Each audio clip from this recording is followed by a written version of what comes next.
We go now to the Commissioner General of the United Nations Relief and Works Agency for Palestine Refugees, Philippe Lazzarini.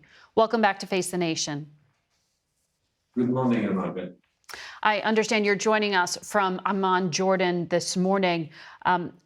Roughly 108 of your staff members in Gaza have been killed, according to your reports. That's the highest number of UN workers killed in the history of the United Nations. We are very sorry for your loss. I'm wondering, given that you are sharing your location coordinates with both parties, why is there still such a high death toll? Yes, Margaret, this is definitely a devastating news, and the United Nations never ever lost as many staff in such a short period in a conflict. Now, it is also true, Margaret, that about 70 of our locations, sheltering more than 1 million people, have been hit since the beginning of the conflict. And we had about 200 people who have been killed, plus 100 injured. And this despite the fact that we are constantly deconflicting and notifying the Israeli authorities, but also the de facto and the Hamas about our location. So who is hitting these locations? I've seen your own UN reports that say you discovered some UNRWA schools have been used for military purposes, Israeli tanks nearby. You've also seen weapon storage in some of these facilities. Is that Hamas? We will definitely need to have an investigation about all these allegations. For the time being, we are in no position to determine who has been behind each of the incidents we have reported until now. But clearly here, this has been a blatant disregard of international humanitarian law, a blatant disregard of UN premises, and a blatant disregard of a civilian population. The White House says Israel's combat operations in South Gaza should not happen until there are assurances about protecting civilians in the south of Gaza. Have you been given any kind of assurances here? Are you confident you can operate there safely? We are not confident because there haven't been any safe place until now in the Gaza Strip. People were initially asked to move from the north to the south, and we have seen that a number of people have been killed in the south. So there haven't been any safe place yet. Having said that, we have this week reached more than 1 million people, more than half of the displaced people in the Gaza Strip being sheltered in UN premises. And we will continue to ask the Israeli authorities and the warring parties to make sure that these places be respected in line with their obligation with international humanitarian law. How dire is the humanitarian situation? Listen, I went back last week to Gaza for the second time. The situation is much worse than what I saw the first time. Just to give you an example, I visited the vocational training center of UNRWA. We are sheltering 35,000 people there. I met a father with his 5 children. They live in a 4 square meter makeshift, basically sleeping on the floor, no mattress, no blanket. Winter is coming, and all of a sudden he's bursting into tears and saying, well, my dignity has been stripped. Yes. And his story is a story of hundreds of thousands of people in the Gaza Strip. We have to take a break here, and we'll continue our conversation on the other side of it. Please stay with us.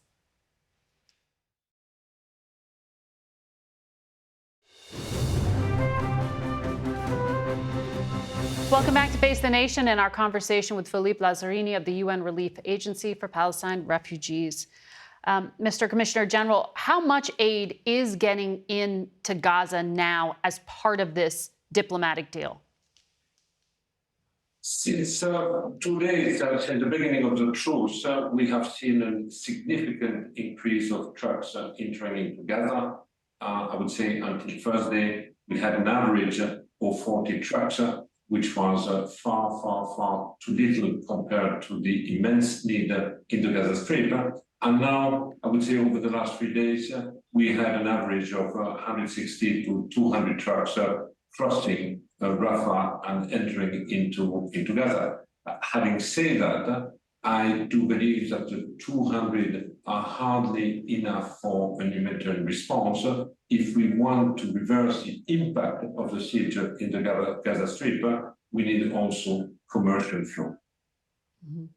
I want to ask you, sir, about your organization, which continues to be criticized by some in Israel, including their intelligence minister, who published an op-ed recently in the Jerusalem Post. And she said UNRWA has done zero to help the Palestinian people, even though it has an annual budget of over $1 billion. She argued that the international community should instead fund the costs of moving Palestinians to other countries. I wonder how you respond to that. You know that UNRWA has a mandate from the General Assembly and basically is requested to provide protection and assistance to the Palestinian refugees across the region, not only in Gaza, until the day there is a fair and lasting political solution. Since then, when we refer to the $1 billion budget, we have in our school more than 500,000 girls and boys doing education from grade 1 to grade 9. We have more than 2 million people benefiting from our primary health, not only in Gaza, but also in Lebanon, in Syria, in Jordan, in the West Bank, and in East Jerusalem. Mm-hmm. And resettling all of the Palestinians, I imagine you would strongly disagree with.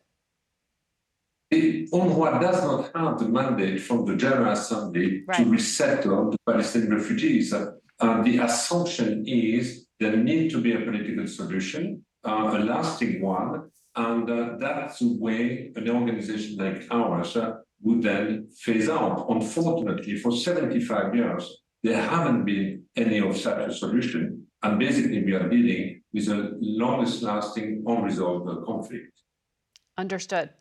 We will continue watching what happens. Commissioner General, thank you for your time today. Thank you, Margaret. And we turn now to the Executive Director of the World Food Program, Cindy McCain, also part of the United Nations. Director McCain, we just heard this ceasefire is bringing some aid into Gaza, but UNICEF just published some information saying that there is a life-threatening form of malnutrition in children that could increase by nearly 30% in Gaza. Weakened immune systems, weight loss, death from illness like common cold and diarrhea. They are talking simply about the children who make up half the population.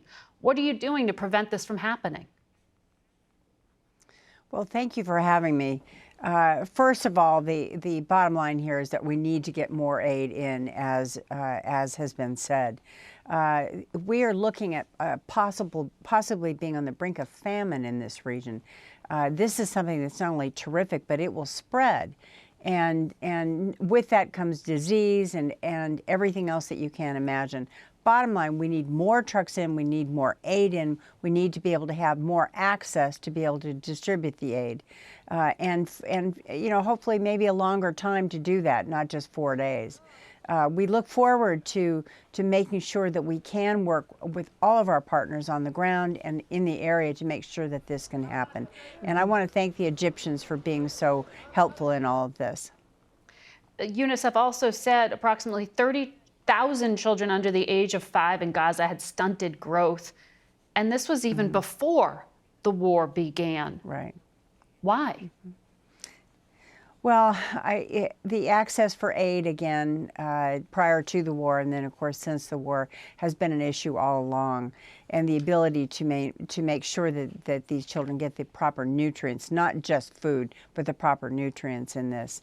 It's a terrific situation. It is a massive, catastrophic event that is occurring, and it will cross regions as it happens. We have got to be able to get in there, and not only that, we have to make sure that we can safely have access to be able to feed the people that we need to feed. So far, we've fed about 110,000 since the ceasefire, but we need to do a lot more than that. For the next generations, no doubt. I know you are looking at the entire globe here and there is a lot of need right now. I read that the World Food Program had to cut off 10 million people in Afghanistan. In Africa, you've announced you'll have to end food aid for more than 1 million people in Chad, suspend aid in Nigeria, in CAR and Cameroon. How do you possibly prioritize need, and how do you decide who to cut off? Oh, Margaret, it's something that keeps me awake at night, and that's the honest truth. It's very difficult to do, but the problem is not just the ability to not be able to feed, but it's the problem is the world needs to step up and help us. Cutting off 10 million people, primarily women and children in Afghanistan, it's deadly. It will kill the country. So we've got to be able to make sure that we can get aid in, and more importantly, we need our countries around the world, not just the United States, but every country in the world, to step up and help us to feed people who cannot feed themselves. The last time we spoke, you emphasized that some countries could provide technology, advice on how to do it if they don't want to kick in money. China, of course, is one of those countries that's been pressed to do more here. Are you seeing anything more? Well, I'm seeing other countries, yes, step up and offer things and begin to work with us on a daily basis to see how we can better improve not just what we give, but how it's grown and can be grown with less water, more technology. It's a series of things to try to combat not only climate change, but the effects of COVID as well as conflict. It's a long-range prospect, but we do need the technology. And specifically, the crisis was made worse by Russia's invasion of Ukraine, which is such a breadbasket for the world. How significant is that conflict now on supply? Well, as you know, it has managed to really devastate many countries, not just from not having enough grain to be able to distribute, but also enough money to be able to do that. The Russian invasion has caused catastrophic effects that have dribbled all the way down through Africa, as was mentioned, and so forth. Ukraine was very significant in all of this. We are getting grain out. As you know, it's going in different directions, but we are getting some out. But this is a catastrophic event, as I said, and it's affected nearly every country in the world. Well, Director McCain, we thank you for working on these hard issues and your time today. Thank you. We'll be right back. We turn now to the senior Colorado Democratic Senator, Michael Bennet. Good morning to you, Senator. Good morning, Margaret. Well, when Congress comes back from this break, they have a lot of work to do. I understand you are part of a small group who has worked during the break on this very tough issue regarding the U.S. border and President Biden's request for about $14 billion to help with it. Where do talks stand now? Well, I think the really important thing that there's broad bipartisan support for in the Senate right now is that we've got to get a recognition that we've got to get the Ukraine funding done as part of this package. We've got to get the Israel funding done, the humanitarian funding done, and the funding for Southeast Asia as well. There are some Republicans who have said that in order to do that, in order to have that vote, they want to see something done on the border. And I think we have had good conversations over the last several days and before that, trying to see if we can get to some sort of solution. I believe, of course, that the Ukrainian people have earned a vote to support them without a negotiation on the U.S. border, but there are others in the Senate who feel differently, and we're trying to see if we can get to a solution. And you mentioned that because, as I understand it, the indication in the Republican-held House is that border needs to be bundled with Ukraine aid in order to get it through. Is that still the case?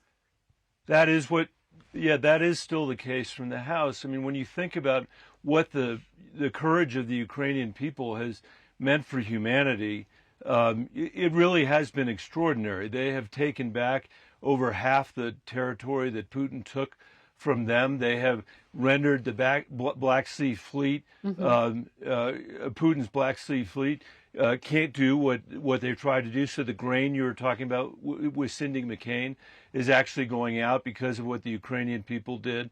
And now the United States, I think, has an obligation to continue to support them in this fight, not just for Ukraine, but a fight for democracy. And I don't know whether the House will come to the conclusion that that's enough for them. So we're continuing to see if there's something we can do on the border. My view is there's always room to make our immigration system better on behalf of the American people. And I hope people of good faith can come together and reach a solution. Okay. So on that front, if your leverage here is the border, tell me, what is the sticking point at this stage? Is it still that Republicans are pressing to tighten qualifications for claiming asylum and there's some Democratic resistance?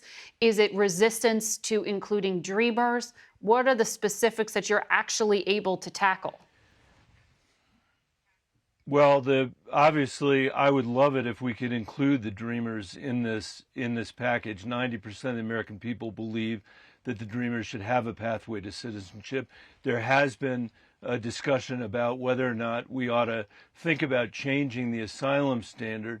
One of the things we all have to recognize, I think, as Americans, is that over the last 10 years, gangs south of the border have created $1 billion business that's smuggling human beings across the entire world to the southern border. And the southern border, as a result of that, is being undermined and is being much more difficult to manage. That's been a problem in Republican and Democratic and administrations. And if we can find a way to help fix that in a bipartisan way, that would be great. The point I'm trying to make is that whether we succeed or not in terms of getting to that agreement, this Ukraine funding has to happen for the sake of democracy and for the sake of the Western world. Putin, believes he could lose on the battlefield in Ukraine. The battlefield he's trying to win on is the battlefield on Capitol Hill. And Democrats and Republicans have got to come together to make sure that doesn't happen. Do you have clear guidance from Leader Schumer on how he wants this to play out in the next few weeks? I mean, you're running out of time in 2023. We're running out of time in 2023. I've literally talked to Leader Schumer almost every day except Thanksgiving and his birthday over the course of this holiday weekend. I've had the chance to talk to Democrats and Republicans individually. Everybody knows what's at stake here, and everybody knows how short the time is. You said at the beginning of this interview, Congress has a lot of work to do. That's true. For once, we should do that work. Instead of playing politics, the stakes are just too high. On the other conflict that we haven't talked about with Israel and Hamas, President Biden said when he was asked, it is a worthwhile thought raised by some Democrats that there should be conditions placed on Israel aid. Now, you heard the National Security Advisor avoid any specifics there. Are you asking for any conditions to be placed on aid to Israel? I haven't so far, but I think that's a debate we're going to have in the coming days. In the meantime, it's critical that everybody understand that Hamas, is a terrorist organization, that Israel has to defend itself, that it's been made much more difficult because of Hamas's use of civilians as human shields, and that it is incumbent on Israel, notwithstanding that difficult issue, to meet the highest standard. That's critically important for Israel, to make sure that they kill as few civilians as possible as they defend themselves against Hamas, and that they subscribe to the rule of law. And I know we're going to have a debate about that in the Congress, and perhaps we should. But we have always disappointed ourselves when we've not met the highest standards when we've been in armed conflict. And I think Israel is going to be facing that high standard as well, which is the right standard for Israel, for those of us that support Israel, and the right standard for those of us that have high aspirations for democracy, which those of us that are supporting both Israel and Ukraine at this moment have. All right. Senator, We'll continue to track the work you're able to get done. We'll be back in a moment. We go now to Republican Congressman Ken Buck, also from the state of Colorado. He announced his retirement from Congress earlier this month. Good morning to you, sir. You still got a bit of business to handle in these next few weeks, that's for sure. Congress has a lengthy to-do list, reauthorizing the FAA, finishing the defense bill, taking on all of these supplemental requests from President Biden. Can you get all of that done in the remaining weeks? We can. We have 3 weeks of legislative business ahead of us, if not more, and we can get those things done, and they're very important to get done. You have, on that issue of Ukraine, which I understand is controversial among some Republicans, you are part of the Freedom Caucus. That's put you more to the right of your party, but you are for aid to Ukraine. I'm wondering if you think it is possible to do what Senator Bennet just laid out and said was essential, which is have that aid passed no matter what, even if it doesn't get bundled with the border bill. I think it's absolutely essential to get aid to Ukraine. I think President Biden has slow-walked different types of military equipment that Ukraine has needed, and we need to make sure that they have the very best equipment and support that we can give them in fighting the Russians. I hope it gets done. The question, Margaret, is always, where does the money come from? And so to expect that the Democrats help us find ways to pay for the Israel aid and the Ukraine aid, I think is absolutely fair. For the Senate, we've already sent the Israel aid to the Senate. It is sitting there, has been for weeks. They have done nothing. I think that's irresponsible. We need to work together to find ways to pay for this aid and then to make sure that both the Israel aid and the Ukraine aid are sent to those countries. Well, you voted against this latest short-term spending bill to keep the government open. Do you anticipate that the new Speaker of the House, Speaker Johnson, will face more of a rebellion from the right flank of your party if he tries to partner with Democrats on this? I don't think that most Republicans blame Speaker Johnson for the problems that he is now facing, the challenges he's facing. Those were created during the McCarthy time period, and Speaker Johnson is doing a good job to work his way through those issues. So, no, I don't think he's going to face a rebellion. I think he's going to face support when he finds ways to reduce our national spending, our $36 trillion debt at the end of next year, $1 trillion of money that is being spent to service that debt. Those are real existential issues that America needs to deal with, and I think Speaker Johnson's going about it the right way.